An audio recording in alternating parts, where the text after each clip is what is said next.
wabarakatuh. Salam sejahtera untuk kita semua. Bagaimana kabar Bapak, Ibu, sahabat P3K? Semoga dalam keadaan sehat walafiat dan tetap semangat ya di dalam menjalankan tugas-tugasnya. Baik, pada kesempatan kali ini saya hadir untuk menyampaikan informasi mengenai P3K ya. Tentang pangkat gaji ya yang akan diterima dan seperti apa skemanya, mari kita ikuti bersama ya, kaji bersama. Inilah informasi mengenai seperti apa pangkat dan bagaimana kenaikan gaji daripada P3K ini. Video kali ini diberi judul walaupun tidak ada skema kenaikan pangkat, P3K bisa dapat pangkat dan gaji tinggi dengan cara ini.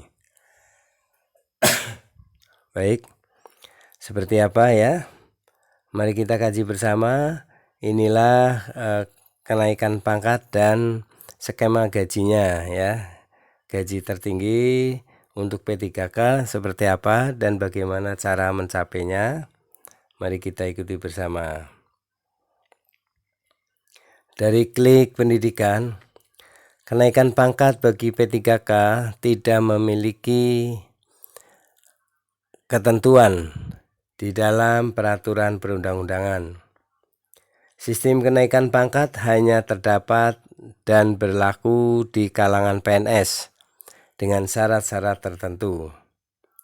Jadi untuk sistem kenaikan pangkat itu ya ada pada PNS, namun untuk ASN P3K itu tidak ada skemanya ya.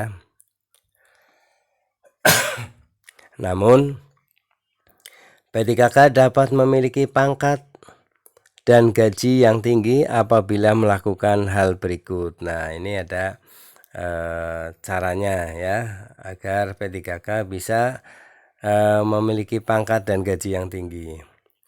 Sebelum itu, P3K wajib tahu bahwa kelebihan P3K dibanding PNS adalah bahwa P3K bisa langsung mengisi jabatan tinggi pada saat pelamaran, tentu sesuai dengan kualifikasi. Nah, ini istimewanya ya.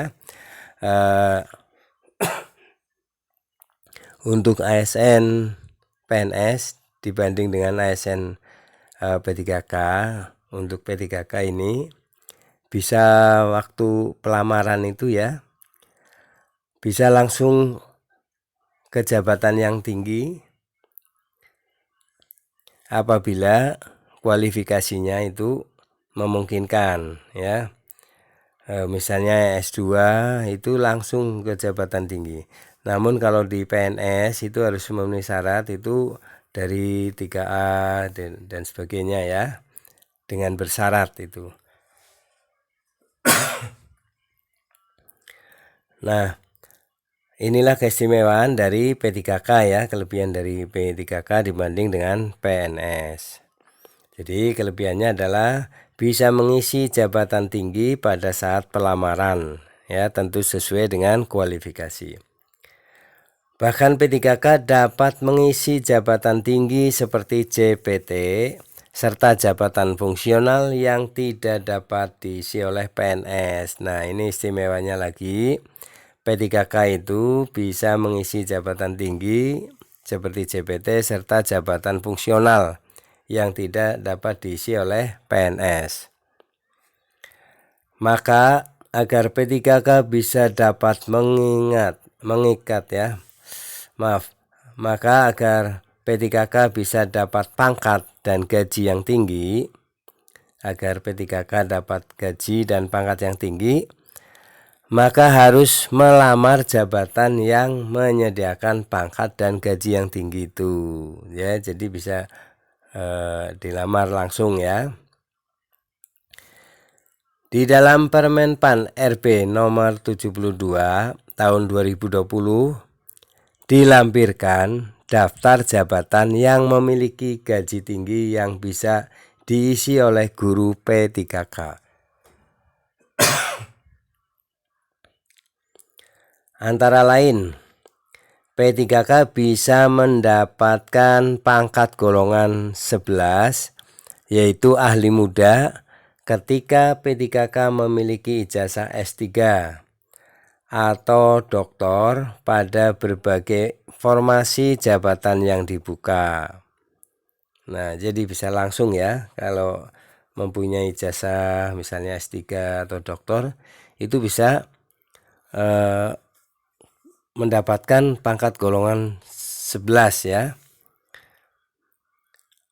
atau dapat mendapatkan pangkat golongan 15 juga bisa ya. Nah, golongan 15 ini jika menduduki jabatan lain yang bukan jabatan struktural yang menjalankan fungsi manajemen pada instansi pemerintah yang setara dengan jabatan pimpinan tinggi pratama. Nah, adapun besaran gaji P3K golongan 11 dan golongan 15 dapat dilihat pada tabel P3K berikut ini. Nah, ini kalau kita lihat ya, P3K itu bisa mencapai golongan 11, itu gaji awal itu ya, itu antara di sini golongan 11 Rp 3.222.000 sampai 700, ini 0 tahun ya, sampai 5.292.800, ini golongan 11. Untuk golongan 15 ini antara 3.803.500 sampai 6.246.900. Nah, ini sampai golongan ini ya, golongan 1 tentu saja ya, antara 1.794.900 sampai 2.686.200. Nah, ini pada P3K guru ya, yang untuk sarjana S1 ya, itu pada golongan 9 ya, kisaran 2.966.500 hingga 4.872.000. Nah, tentu saja ini juga akan ini dengan tunjangan-tunjangan lain ya, nantinya akan bertambah.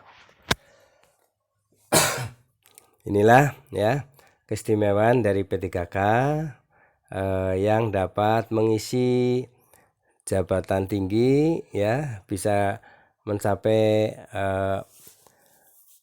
gaji yang tinggi ya, sesuaikan dengan kualifikasinya ya, sehingga Bapak Ibu berkesempatan ya, untuk P3K berkesempatan bisa langsung melamar kepada jabatan tersebut. Sedangkan PNS itu harus memenuhi syarat-syarat dulu ya. Jadi itulah istimewanya dari P3K. Terima kasih Bapak Ibu telah menyimak video ini. Semoga bisa menambah wawasan ya, dan optimistis bahwa untuk P3K dan PNS setelah adanya undang-undang ASN ini disamakan ya hak dan kewajibannya, serta diberi kemudahan ya dalam segi untuk peningkatan karir dan kompetensinya ya. Terima kasih telah menyimak video ini sampai selesai. Mohon maaf apabila ada kesalahan dalam penyampaian. Sampai jumpa kembali di video-video selanjutnya ya, yang memberikan informasi untuk P3K, CPNS, PNS maupun bidang pendidikan lainnya. Terima kasih atas perhatiannya. Jangan lupa subscribe, like, isi komentarnya, dan share video ini ke grup-grup WA lainnya. Terima kasih. Assalamualaikum warahmatullahi wabarakatuh.